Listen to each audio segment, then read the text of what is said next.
پہلے دعوت اسلامی میں بڑا کام ہوتا تھا، بہت کام ہوتا تھا، بھاگ دوڑ دکھتی تھی، اب وہ کام نظر نہیں آتا ہمیں. کیا کہیں گے انہیں؟ واقعی وہ صحیح کہہ رہے ہیں یا ان کی نظروں کی کوئی خطا ہے؟ ہاں جی، دیکھیں آپ نے جواب بھی دے دیا نا کہ وہ نظر نہیں آ رہا، تو نظر کا مسئلہ بھی ہو سکتا ہے اور وہ سوچ کا مسئلہ بھی ہو سکتا ہے.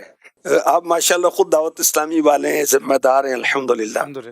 مثال کے طور پر کہ جی ہمارے علاقے میں مدرسۃ المدینہ بالغان ہوتا تھا، تو پہلے اس میں 50 اسلامی بھائی قرآن پڑھنے آتے تھے. آج کل ہم دیکھتے ہیں 10 آتے ہیں. اللہ کے بندے، پورے علاقے کے اندر پہلے ایک ہوتا تھا، 50 آتے تھے.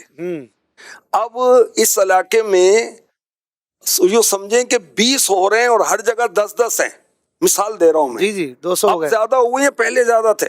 ہفتہ وار اجتماعات پاکستان میں 595 کے لگ بھگ ہو رہے ہیں مختلف شہروں میں. اچھا، پہلے اجتماع مثال کے طور پر ڈسٹرکٹ میں ایک ہوتا تھا، اب اسی ڈسٹرکٹ کے اندر ہر تحصیل کے اندر ہو رہا ہے. تو اس طرح کر کے تقسیم ہو جاتے ہیں. اور امیر اہل سنت جب فرما رہے ہیں کہ آپ کی گواہی موجود ہے کہ دعوت اسلامی ایک سیکنڈ کے لیے بھی بیک نہیں ہوئی، تو ہم کیوں سمجھیں اور کیوں کہیں کہ دعوت اسلامی کم ہو گئی؟ اللہ کا شکر ہے نہیں کم ہوئی، بڑھ رہی اور انشاءاللہ بڑھتی رہے گی، کیونکہ میرے مرشد کے درجات بڑھ رہے ہیں. تو دعوت اسلامی میں کیوں نہیں بڑھنا؟ دعوت اسلامی بھی بڑھ رہی ہے. الحمدللہ الحمدللہ.